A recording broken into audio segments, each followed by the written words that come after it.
जय श्री श्याम मित्रों, स्वागत है एस्ट्रो आश्रम में। बात करने वाले हैं कि दरिद्रता भी दूर होगी और आपकी हर मनोकामना भी पूरी होगी। हम बात कर रहे हैं इस वीडियो में 3 ऐसी चीजों की, यदि आप ऐसा करते हैं अपने जीवन में तो आपके घर में कभी भी दरिद्रता नहीं आएगी। यानी धन की, या आप कह सकते हैं अन्न की, या कह सकते हैं वस्त्र की, या कह सकते हैं जीवन में संतान से संबंधित कोई भी कष्ट, या व्यापार और नौकरी से संबंधित समस्याएं नहीं आएंगी और आप जो मनोकामना आपके मन में है वो भी पूरे वर्ष पूरी होती रहेंगी। वो मनोकामना छोटी हो सकती हैं, बड़ी हो सकती हैं। जब भी हम बात करते हैं ज्योतिषीय उपायों की, तो आपको ये ध्यान रखना चाहिए, पूरी श्रद्धा के साथ किए गए कोई भी उपाय कभी भी खाली नहीं जाते। और जीवन में इसका विशेष आपको ध्यान रखना चाहिए कि जब भी आप इन उपायों का करने के लिए प्रयास करते हैं तो इसमें बाधाएं आ सकती हैं, इसमें आपको प्रॉब्लम्स बढ़ सकती हैं पहले से, लेकिन आपको धैर्य के साथ यदि करते हैं तो निश्चित रूप से आने वाले समय में ये आपको पॉजिटिव रिस्पॉन्स और लाभ देते हैं। वीडियो हमारा आपको कैसा लगा कमेंट सेक्शन में जाके राधे राधे लिखें। आप हमें लाइक करें, फॉलो करें, सब्सक्राइब करें। इस वीडियो में जब हम बात कर रहे हैं मनोकामना पूर्ति और दरिद्रता ना आए जीवन में, ऐसा हमें क्या कर लेना चाहिए, तो जीवन में हर व्यक्ति अपने अनुसार पूजा करता है, अपनी श्रद्धा के अनुसार अपने भगवान को मानता है। जब भी आप कोई भी पूजा करते हैं, नियम अनुसार करते हैं या बिना नियम के करते हैं, तो आप ये ध्यान रखिए उसका कहीं ना कहीं पॉजिटिव इंपैक्ट आपके जीवन पर रहता है। और जब भी आप बात करते हैं अपनी पूजाओं की, अपने जीवन में कोई भी काम आप जब धर्म से संबंधित करते हैं, तो इनका आपके जीवन पर निश्चित रूप से प्रभाव रहता है पॉजिटिव, जो आपके जीवन में उन्नति का कारक होता है। आज हम इस वीडियो में 3 ऐसे उपायों की बात करने वाले हैं जिनको आप लगातार पूरे वर्ष यदि करते रहते हैं तो आप समझिए आपके जीवन में किसी प्रकार की समस्या नहीं रहेगी। क्या उपाय है?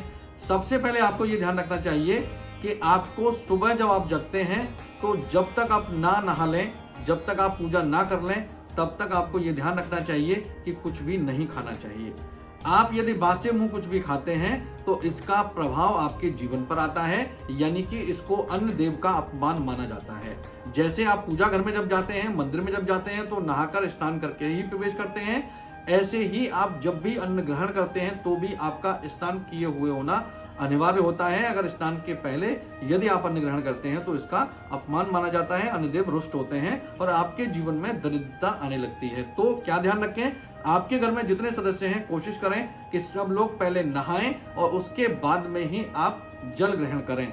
यहाँ पर बात करें कि हम लोग जब जल ग्रहण करने की बात करते हैं, जब हम बात करते हैं अन्न ग्रहण करने की, तो इसका प्रावधान क्या है? इसका प्रावधान ये है कि आजकल बड़ा प्रचलन है कि जब हम सुबह जगते हैं तो सबसे पहले हमको चाय या कॉफी चाहिए होता है, यानी कि एक ऐसी चीज, एक ऐसी एनर्जी ड्रिंक चाहिए होता है जो हमको जगा दे, यानी कि हमारी बॉडी को पॉजिटिव कर दे। ये सबसे बड़ा एक नियम है। तो आपको ये ध्यान रखना है कि आप नहाने से पूर्व कोई भी पेय पदार्थ, यानी कि जैसे कोई गर्म पानी है, नींबू का पानी है, चाय है, या आप कोल्ड जो भी चीज पीते हैं, जैसे आप कोल्ड कॉफी पीता है, कोई कॉफी पीता है, तो वो आप ले सकते हैं। लेकिन जो अन्न की बात करते हैं, जैसे बहुत सारे लोग होते हैं कि पहले बहुत सारी जैसे नाश्ता है वो कर लेते हैं, उसके बाद दोपहर को नहाते हैं, तो ये सब चीजें आपके जीवन में दरिद्रता का कारण है। दूसरी चीज, आपको अपने घर की छत पर या नीचे जगह है तो नीचे उत्तर दिशा में किसी मिट्टी के बर्तन में पानी अवश्य भरकर रखना चाहिए। यानी कि उत्तर दिशा जहां पर भी आपके घर में पड़ती है,